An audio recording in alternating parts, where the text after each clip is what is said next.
All right, guys. So what amines are derivatives of ammonia. Okay, so amines are essentially ammonia so NH3, where the hydrogens are replaced by carbons. Okay.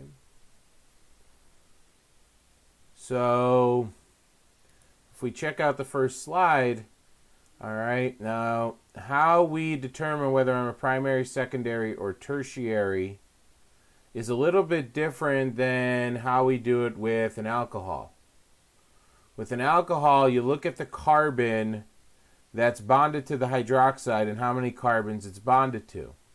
For a primary, secondary, and tertiary amine, you look at the nitrogen and how many of the hydrogens from ammonia have been replaced by carbon chains. Okay, so a primary, one of the hydrogens has been replaced.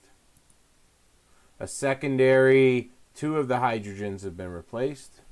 And a tertiary, three have been replaced. The lone pair on nitrogen stays a lone pair on nitrogen. And all you're doing with an amine is replacing one of the hydrogens with a carbon chain. It could be one carbon, it could be 100 carbons. As long as it's a carbon chain, now you have an amine. Okay, so an amine is an ammonia. Okay, it'll always be an ammonia with a replacement of the hydrogen or hydrogens with carbon. The amine is always going to be at the end of the carbon chain. Okay, so my chain is right here. The amine is at the end, even if it's this, even if it's tertiary. The end is going to be at that end of the carbon chain. So this chain would go this way, this chain would go that. So this chain would go this way, this chain would go that way, this chain would go that way, that the nitrogen's always at the end. Okay. So amines are everywhere essentially. Found in natural products, okay. We find this amine linkage throughout all of them. Nicotine, cocaine, morphine are all examples of amines. Granted, they have other functional groups in there. Okay, we're looking at cocaine. We see essentially an ester here. You see another ester linkage. We got benzene here. Okay. So you got an ester linkage, an ester linkage. We got an alcohol. So you have other things, but there are amines found. So ester linkage, alcohol. But you find your amines. Okay.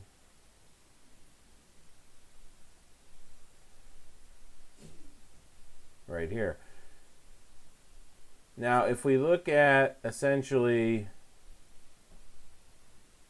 okay, we've got benzene rings as our structure. So these are getting a little more complex, but they still have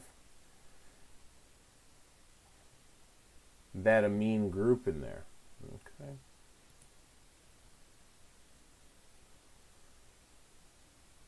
Not only are they found in addictive products and things like that, they're also found in a lot of our neurochemistry. So a lot of neurology and chemistry and things there like adrenaline and noradrenaline and dopamine are all have amine parts to them. Okay. So amines are very important. I mean, right in the term amino acid, there's amine there, and we'll talk more about that. But, I mean, right in your building blocks for the proteins that are in your body that are doing functions, there's amines, okay?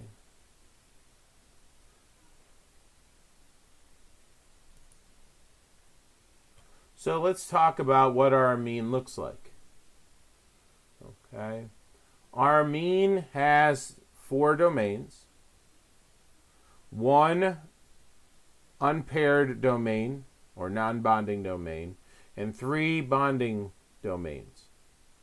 Amines are tetrahedral by their electron domain geometry and trigonal pyramidal, just like ammonia, okay, based on their molecular geometry.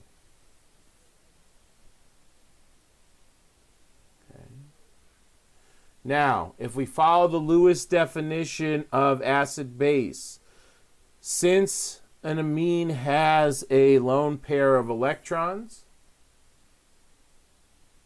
the amine will donate the electrons and function as a base.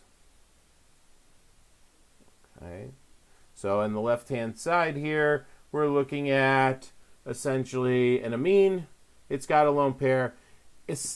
Because it is ammonia with the hydrogens replaced, it's still going to take on similar characteristics.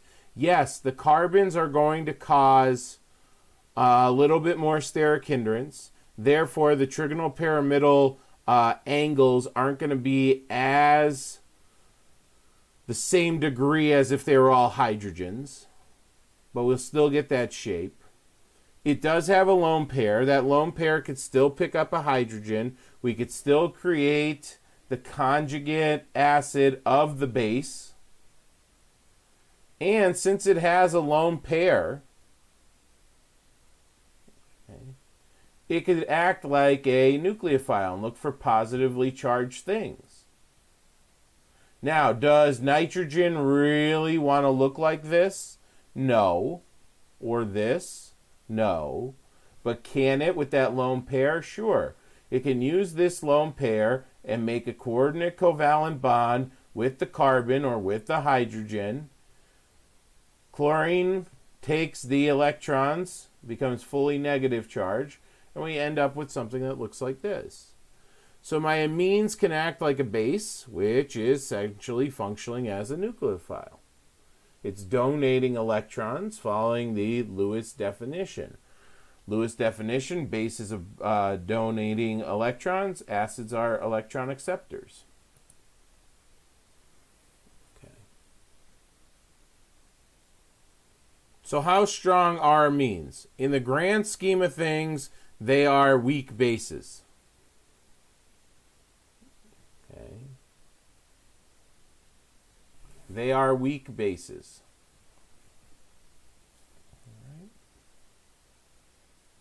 They are stronger bases than alcohol. They do a better job than alcohol. It's because of that nitrogen lone pair. They're better than ethers and they're better than water as bases, but they're not better than sodium hydroxide. Okay, but they can be used as a base. All right. If I need it to become more soluble, I look to protonate it. I look to make it a conjugate acid of the said base. That will make it more soluble. So if I had a choice here of NH2R, my amine, or my amine as a conjugate acid of the base, this will be more soluble than this because of the full-blown positive charge.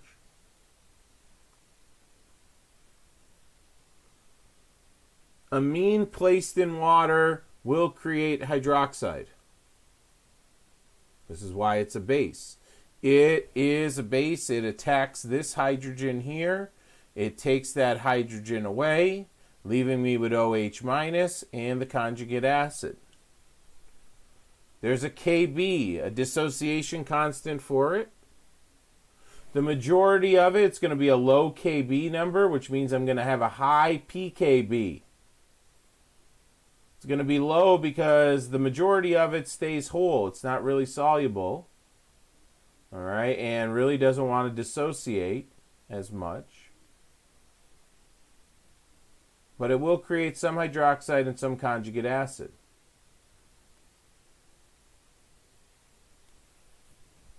Okay.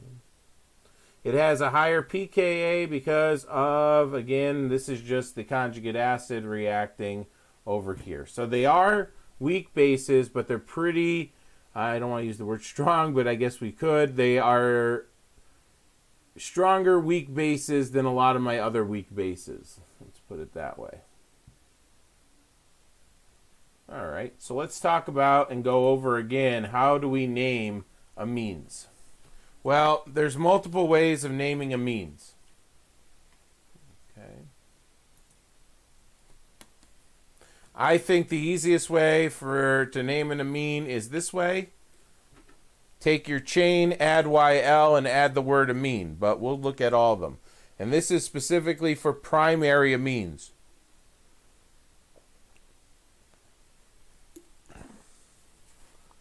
Okay. Where do I attach? So, ethylamine, 2 carbons, and the amine, ethylamine. Again, this is for primaries. Isopropylamine or 2-propylamine. The amine is attached to the propyl group, 1, 2, 3, on the second carbon, which makes it iso, or 2-propylamine would also be acceptable. This one would be cyclohexylamine, 6 carbons, cyclohexylamine. Okay, so that's the one way of naming a primary amine. Take your chain, where is it attached? Put YL at the end of the chain and add the word amine.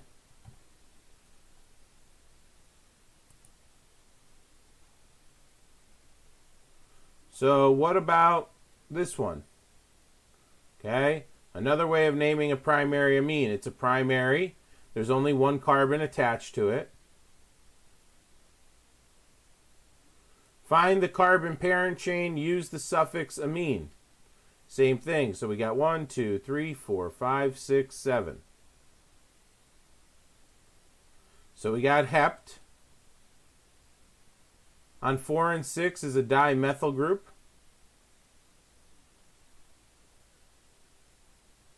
So 4,6-dimethyl-2-heptanamine. This one is more of using the IUPAC nomenclature. You got the hept, you got the AN for all single bonded carbons, and then you have amine.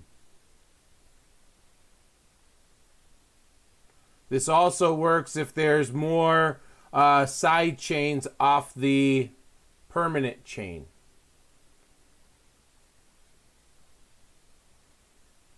Okay.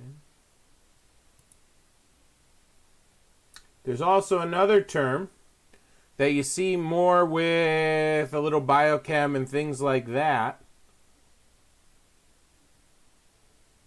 All right, you treat it as a side chain. And this happens when the amine isn't the important group on the chain. So, 1, 2, 3, 4. With the hydroxy, we got butanol. 4-amino, it's on the 4th carbon. 1, 2, 3, and 4. Okay. So 4-amino butanol.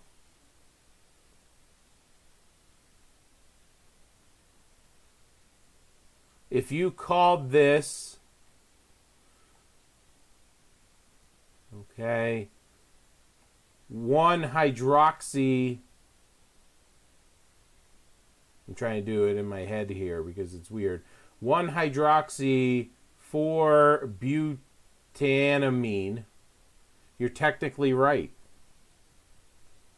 Over here we got para-amino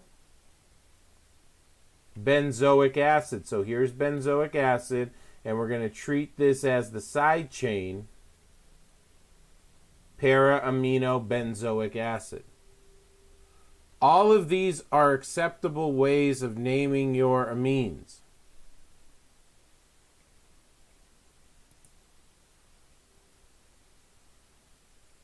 What if it's directly attached to the benzene ring?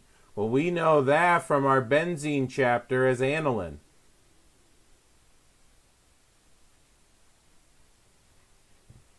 Okay, that's aniline right there.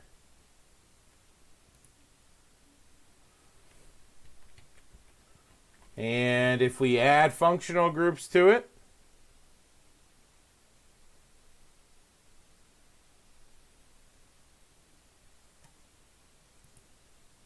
we still use the main functional group of anilines. Okay, and if you don't remember what aniline is, all right, Aniline is a precursor to a lot of industrial chemicals, polyurethanes, and things like that. And if you've ever smelled aniline, you'll never forget it because aniline smells like rotten fish. It smells like that ammonia. It smells terrible.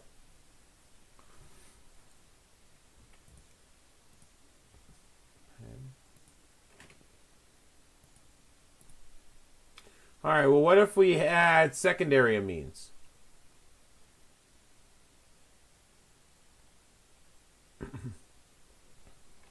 We have secondary amines here.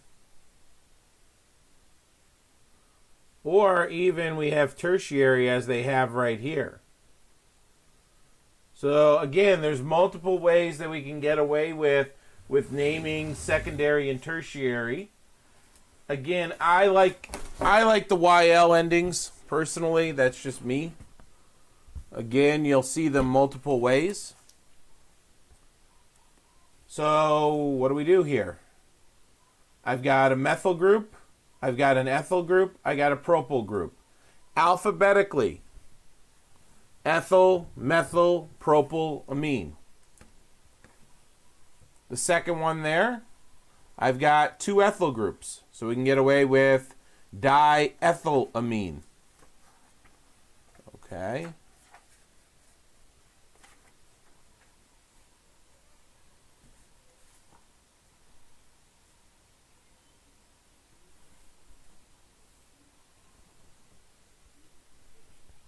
And the last one, we've got triethylamine, or trimethylamine, I should say. Okay.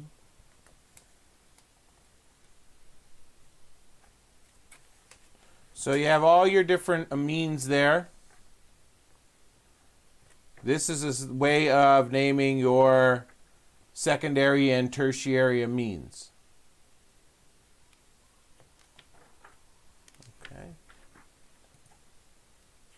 Again, you can find the parent chain. This one is likely seen in biochem and some of your biology books. Okay.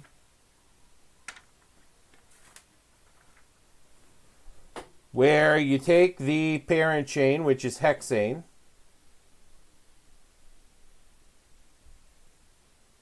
okay. You still call it the old hexaamine kind of thing, saying where it's bonded, but let's say it has multiple functional groups on it. So this is a tertiary here. We say it's N-methyl, N-ethyl. Okay, so N-ethyl, N-methyl in alphabetical order. So this would be 2,2-dichloryl, N-methyl, N-ethyl, 3-hexaanamine. So 2,2-dichloryl, N-ethyl, N-methyl, 3-hexanamine.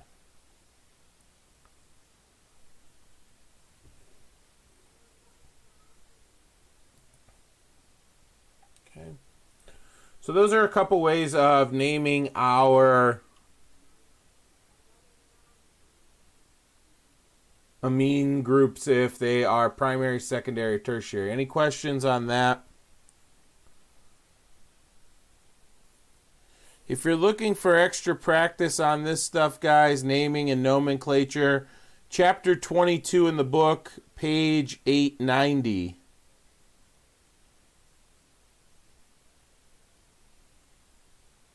Starts off with amines and starts with nomenclature.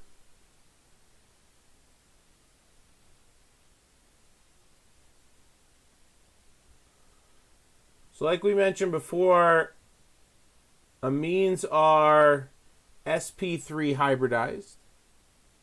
They are tetrahedral. They're tetrahedral trigonal pyramidal. The bond angles, and again, these are going to fluctuate, but if we were looking at all methyl groups, the bond angles end up being about 108 degrees. The bond lengths between a carbon and a nitrogen are slightly shorter than those between a carbon and a carbon. Not much. Not much. Okay.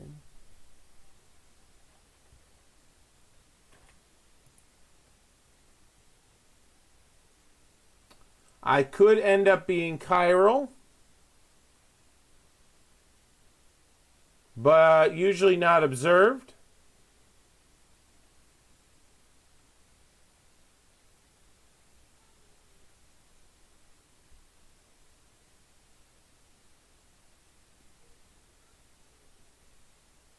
And the reason being is because of the lone pair.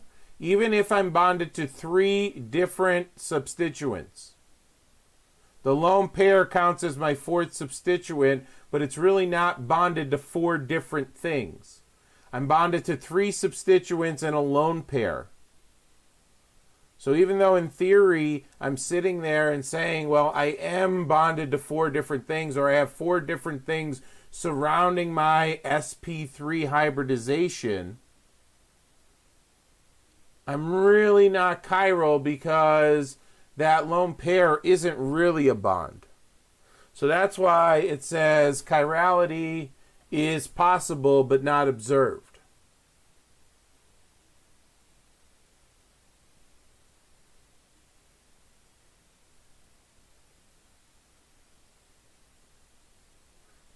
Okay.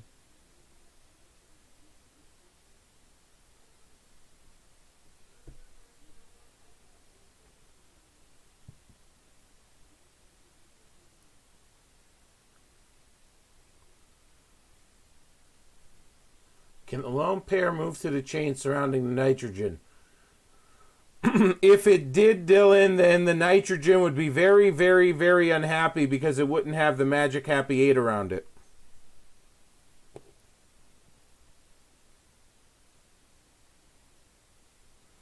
So is there a chance for residence? Not really. Unless that lone pair was going to be used to make some sort of double bond. But even then, the nitrogen would be making 4 bonds and doesn't really like to do that. So it can't completely leave that nitrogen. I guess in theory it can make a double bond with one of the carbons it's attached to, but nitrogen really doesn't want to make 4 bonds, so it would prefer not to do that.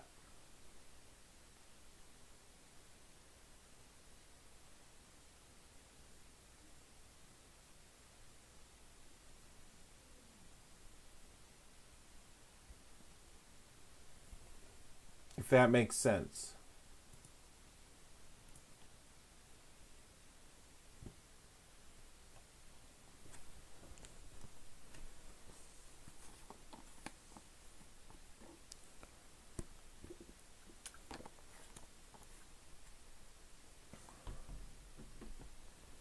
Yeah, we need to keep this magic happy 8, and all this is showing that the reason we can't do anything is all nitrogen's going to do is keep flip-flopping these lone electrons back and forth around it. Okay. The great thing about amines, though, is that intermolecularly, they love to make hydrogen bonds, very similar to, not same strength-wise, but very similar to the bonds that we see in water.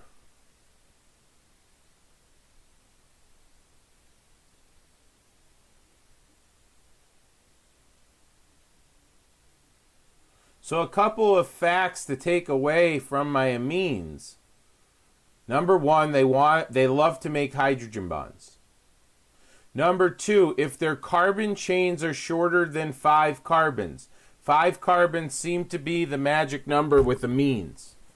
It's about 7 carbons with alcohols, where we start losing our water solubility. So if I put bulkier and bulkier and bulkier and bulkier carbon side chains, I become less water soluble. 5 is the cutoff because water isn't large enough to surround the molecule and dissolve it into the water. Okay.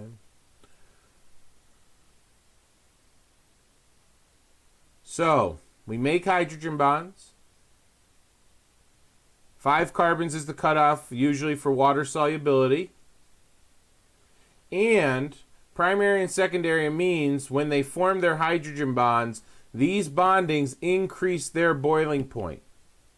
So the more hydrogen bonds I make, the higher my boiling point. That's why water's around 100, and your organic solvents were always in like the 70s, 80s, things like that. My amines also make hydrogen bonds, so that's going to increase their boiling points. So the more hydrogen bonds I make, the higher my boiling point is going to be. So amines are making hydrogen bonds, so they should be increasing their boiling points.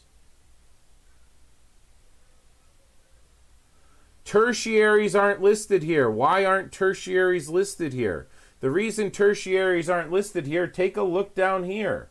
In order to make hydrogen bonds, I need hydrogen bonded to nitrogen. If you have to go back to your Gen Chem, intermolecular bonds, dipole-dipole, and then hydrogen bonds were special types of dipole-dipoles where the hydrogen is seen bonded to very electronegative atoms like oxygen, nitrogen, and fluorine. Well, if the hydrogen isn't available bonding to the nitrogen, if I'm tertiary, there's no hydrogen here. So therefore, I can't make a hydrogen bond. Yes, there's hydrogen on carbon, but that's not going to make a hydrogen bond. So I need hydrogens bonded to my nitrogen. So a primary will have two of them, a secondary will have one of them, and they will link to the nitrogen of the other amine. And again, they're using dotted lines and not full lines, dotted pink lines, because they're interactions, they're not full bonds.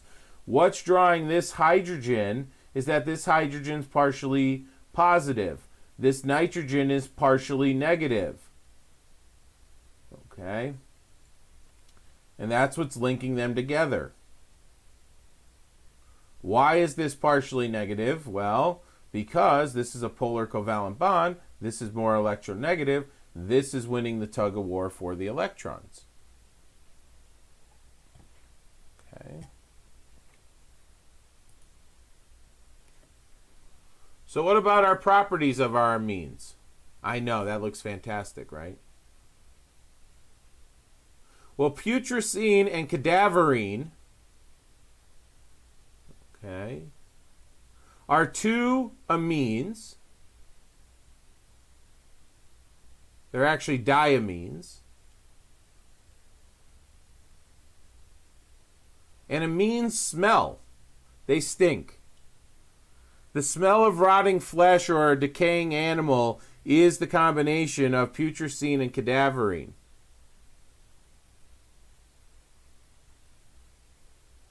Both of these come from the degradation, the breakdown of our amino acids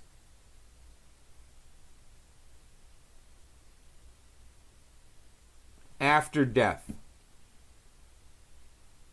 So this is why those of you who want to go to medical school or vet school or any of that kind of stuff and are going to walk into a cadaver lab, it's going to have an odor. Now, what's also interesting about this, and I know you're not going to find it interesting, especially at 10 to 10 in the morning, but this is also why there are studies done that people who work with cadavers, okay, and things like that, crave meat afterwards.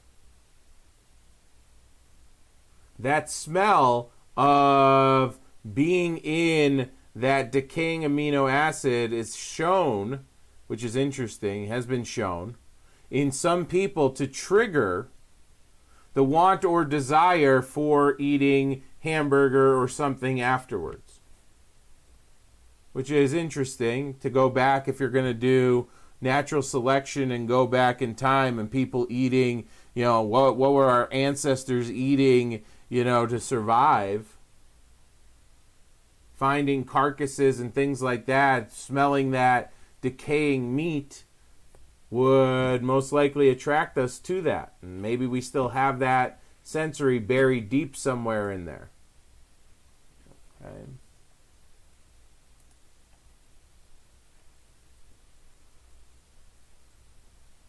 So how can we make amines?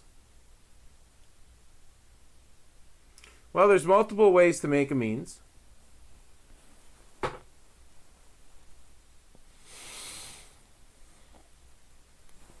As we could see right here. One of the ways to make an amine is via an SN2 reaction, where we add sodium cyanide, and then we reduce the sodium cyanide and turn it into an amine. Now, granted, doing it this way, you're going to add an extra carbon to your carbon chain.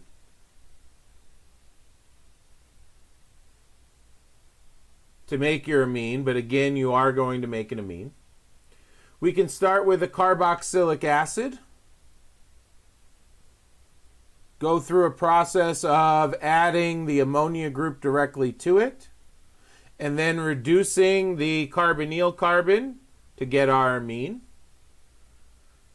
The second way here, this way here, you do not have to add an extra carbon to the carbon chain. You can also do it to a benzene ring and make aniline by doing a nitration and then reducing the nitration or the nitro group to make the aniline. So this is 3 ways that you can actually prep an amine if needed. It all does, every single one of these needs a second step of reduction somehow. Whether it's using lithium aluminum hydride, or it's using hydrogen in the presence of potassium, or getting real funky down here with metal catalysts, an acid and a base.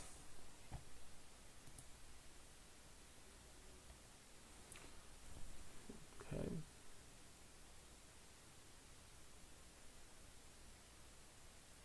We could do it via substitution with ammonia, where ammonia is now your nucleophile, as we saw at the beginning.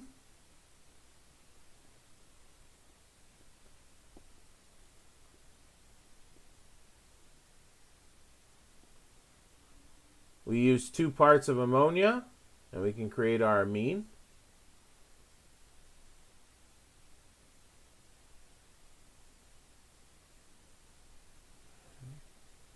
So there's multiple different ways to sit here and make our amines.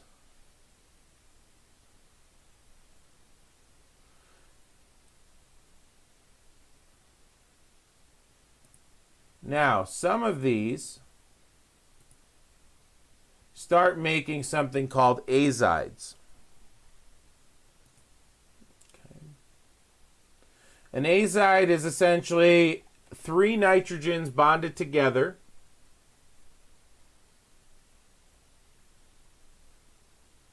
one having a positive charge, one having a negative charge, the other one having no charge and attaching to the carbon chain.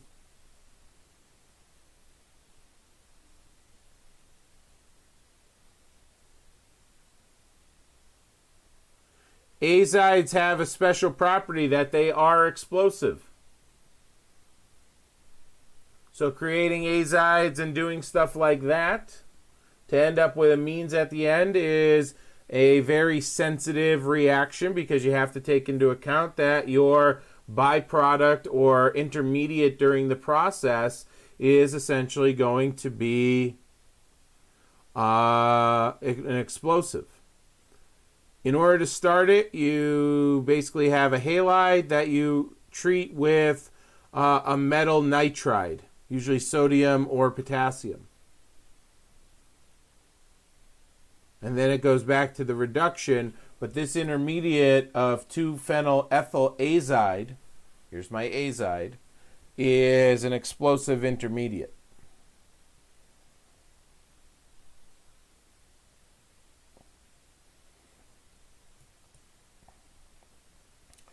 Gabriel synthesis is pretty interesting itself.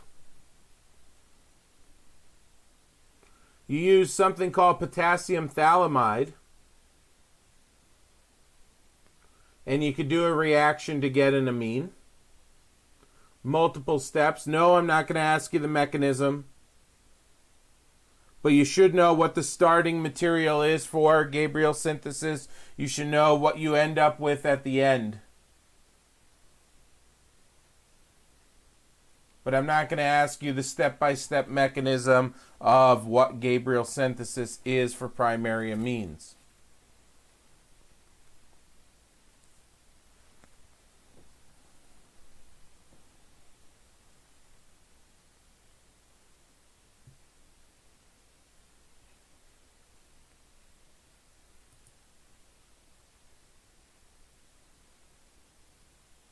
We can prepare amines via ketones. Treat the ketone with an acid and ammonia, and you end up with something called an imine. Now we had azides, we have amines, and we have amines. An amine is essentially, it looks like a ketone, except the oxygen was replaced by an NH group.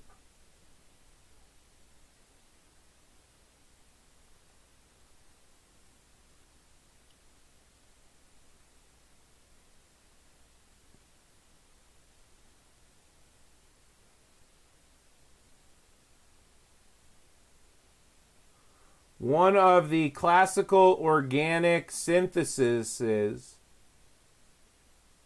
takes a ketone, phenyl 2-propanone, that you see on the bottom, undergoes this process of adding an ammonia in the presence of an acid catalyst, and then reducing it, and you end up with amphetamines. Doing this reaction in a laboratory setting without the proper regulatory certification could land you in jail for producing amphetamine.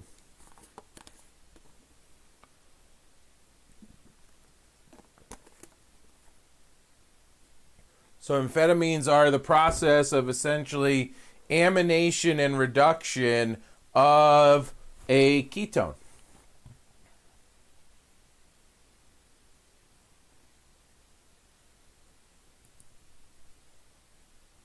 This also works for aldehydes.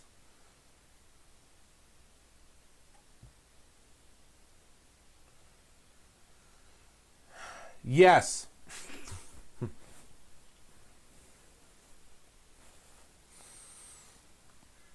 This is why you have to sign your life away now to get pseudoephedrine.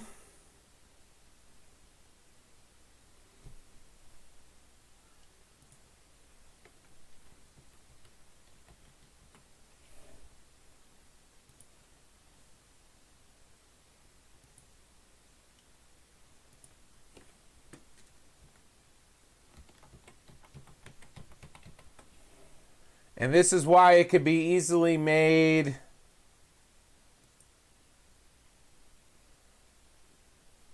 I'll let you look up methamphetamine and pseudoephedrine's chemical structures yourself. Just don't do them together so you're getting arrested.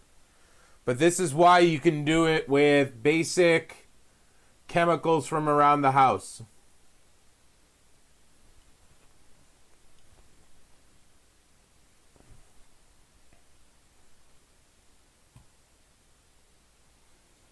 But if you have the proper starting material, yeah, not that I know anything about that. Red phosphorus and so on. But if you have the proper starting material, you could actually make pretty pure stuff and also end up in jail.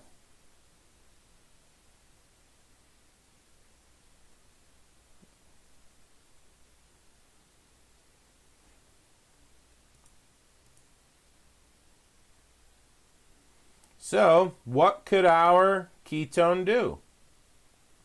Well, our ketone can make a primary amine. If I react a ketone with ammonia, I'll get a primary. If I react a ketone with a primary amine, I get a secondary. And if I react a ketone or aldehyde with a secondary, I get a tertiary. Okay? So a ketone or aldehyde with ammonia, primary. Ketone or aldehyde with a second primary gets a secondary. And a ketone or aldehyde with a secondary amine gives me a tertiary amine. Now again, depending on how bulky those carbon groups are, may cause some steric hindrance, but you also need it in the presence of a reduction agent. Sodium borohydride is here as our reduction agent. I am not going to ask you the mechanism. Okay?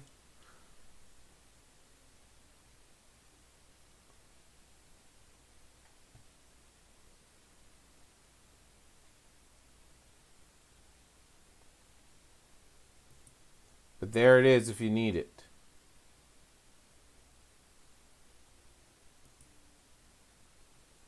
All right. I think right there on acylation of amines is a good place to stop because we're about halfway into the chapter and we're at about an hour. We're at about 40 minutes on this slides.